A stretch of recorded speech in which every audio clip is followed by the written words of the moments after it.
Hello, welcome to HITC Sport, and yeah, you've read the title.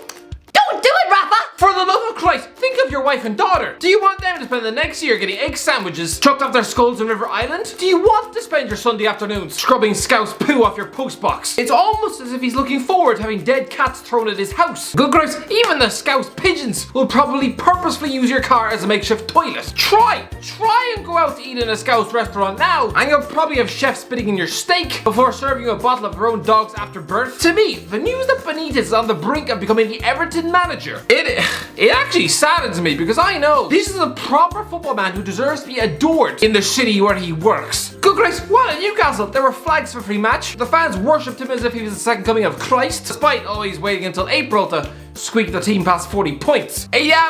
He didn't really get the same adulation in his last job, now did he? I mean, to be fair, Newcastle is a football mad city where everyone would have known who he was. China, by contrast, is a country of 1.4 billion people. I'm guessing while living there, he probably received the same attention that Jabba the Hutt might get on Tinder. This guy managed 2 Champions League finals against the mighty AC Milan. Here he was, stuck in a relegation playoff with something called Shizu Huang Ever Bright. Something that sounds like it was made by Konami for PlayStation 1. For a man of his stature, this must have been about as degrading as having to share a bed with your sister. But go back to 2013 and it was a nasty 6 months. Benitez goes into Chelsea and suddenly there was an army of posh West Londoners. Imagine an army of orcs, except replace the orcs with a bunch of people who look like Roy Jennings. He gets compared to a fat waiter, booed, mocked. He wins them a trophy, secures them top 4, and yet still those traumatic 6 months in London must have been about as much fun as licking dog piss off a doorknob or taking a bath in camel sweat. He probably wasn't able to take a family trip through Harrods without somebody demanding he get back in the kitchen. Lads, he doesn't even look like a waiter. Waiters are supposed to serve food. He looks like a man who has 3 breakfasts before 9 AM. Listen, the reason that Chelsea despised him during those 6 years at Liverpool was because he faced them 26 times. Some of them in the most intense cup games of all time. Chelsea and Liverpool do not like each other after that. So being forced to meet nearly 30 times in half a decade, it's a bit like being told to visit your racist granny who stinks with tobacco and microwaves rabbits in her spare time. It's a bit like being told to visit her 5 times a year. By Christmas, you'd be getting ready to drown yourself in the sink. So in the nearly 30 pre-match press conferences before playing Chelsea, Rafa facts Benitez was always going to say something offensive, wasn't he? And he did. We don't need to give away stupid plastic flags. Our supporters are always there with their hearts. Chelsea fans lack passion. Yeah, the mistake was giving him the role of interim manager at Chelsea. Knowing he was just a temporary solution, Chelsea fans were always going to view him as having no more authority than groundskeeper Willie. But lads, Rafa, he said things with Everton too. Everton put 8 or 9 men behind the ball and defended deep, but that's what small clubs do. When a team comes to Anfield and only want a point, what else can you call them but a small club? Benitez, I was right to call Everton a small club. Oh, Rafa, you do not make things easy for yourself. This is like asking someone out on a date, when previously you publicly said she has the face of a garden gnome. By the way, a bit ironic to call Everton a small club for going defensive at Anfield, because when Benitez wound up at Newcastle, suddenly it was 5 at the back for every goddamn match. And so the Everton fans, are they happy with this appointment?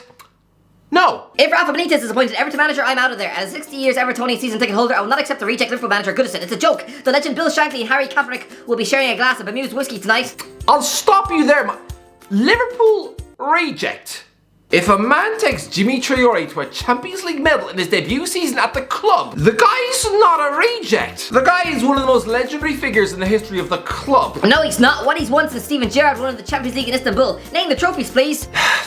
UEFA Super Cup, FA Cup, Community Shield, Super Cup Italia, FIFA Club World Cup, Europa League, Coppa Italia, and the EFL Championship. That's 8 pieces of silverware since 2005, and 8 more than Everton have managed since 1995. You know, when Boyzone were dominating the charts, Toy Story 1 was in cinemas, and Michael Jordan stopped playing baseball. Mike, Everton haven't won a trophy since DVDs were invented? You are in no position to be questioning what Benitez has won. Christ above, tell me, Mike, what Twitter CEO did you smother with a pillow in order to steal his blue tick? To be fair though, Benitez is a great manager who should be respected, but I don't think this appointment is going to work. Lads, this appointment is going to be utterly horrific for everyone involved. I realised Benitez's priority was to come back to work in England to be close to his family, who still live in Merseyside, although it didn't stop him ditching Newcastle to go and live on the other side of the earth to collect a big fat paycheck. But listen, clearly he missed his wife's shepherd's pie and was clearly tired of spending 2 successive Valentine's days romancing his thumb in a Chinese hotel. So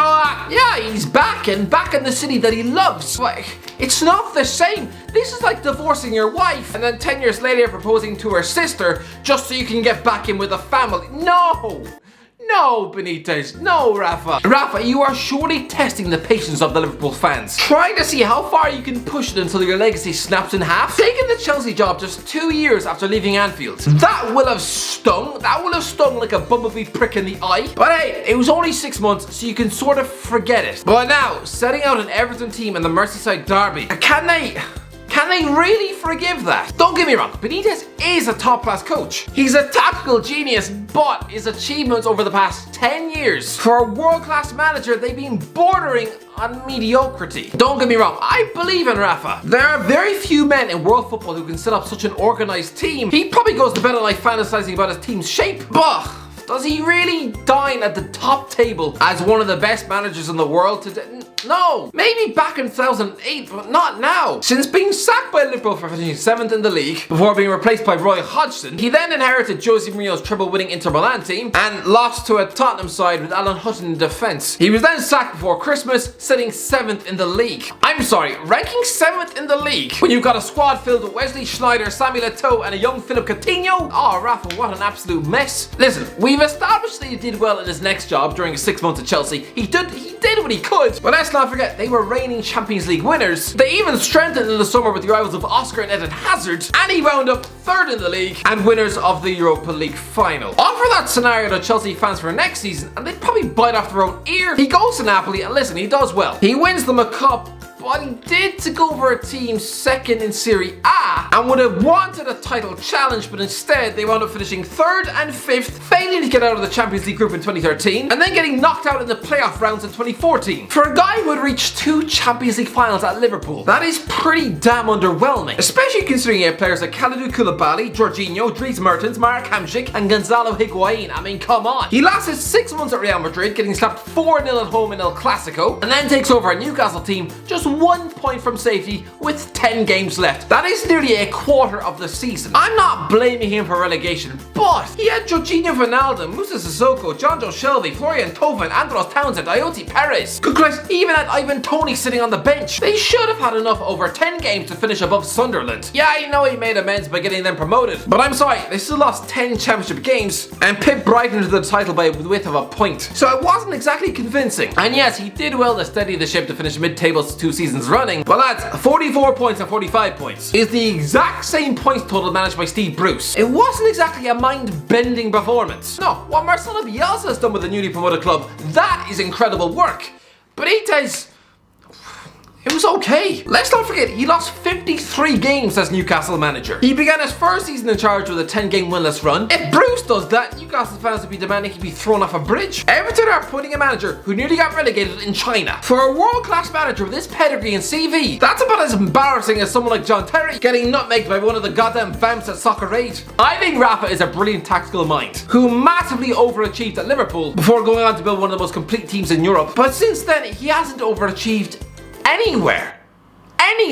Benitez is football's forgotten man. A guy who spent last Christmas being linked with a vacant job at Derby County. This is not an ambitious young coach with new ideas, like an Eddie Howe ready to sink his teeth into the biggest job of his life. No, this is a weary old man in his 60s who'd rather be coaching the team on the other side of Stanley Park. Yes, he's a decorated tactical genius, but so was Carlo Ancelotti, and yet you still wound up 10th in the league. It didn't work. Benitez is a guy who 3 months ago was getting linked with the Celtic job. I'm sorry, but if someone is being tipped to replace Neil Lennon, that is not someone that an ambitious Premier League club wants. I really don't see Benitez being much of an improvement. If anything, the style of football is going to be even worse. If this was 2004, this would be the most exciting appointment in Everton's history. But it's not. It's 2021 and he's tired. Lads, even Nuno Espirito Santo, he's the right side of 50, he overachieved at Wolves, and he'd have been an exciting new breath of fresh air.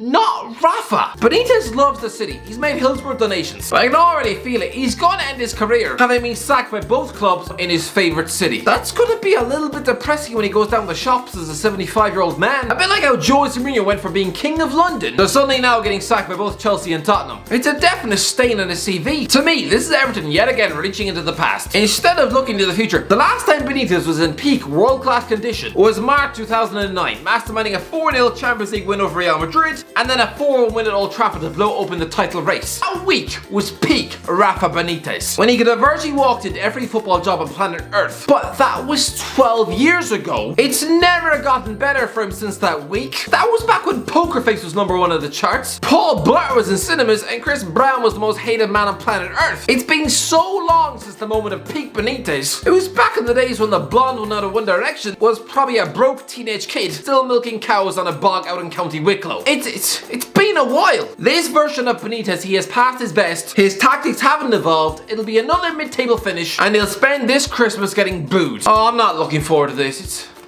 We're about to witness the downfall of Rafa Benitez.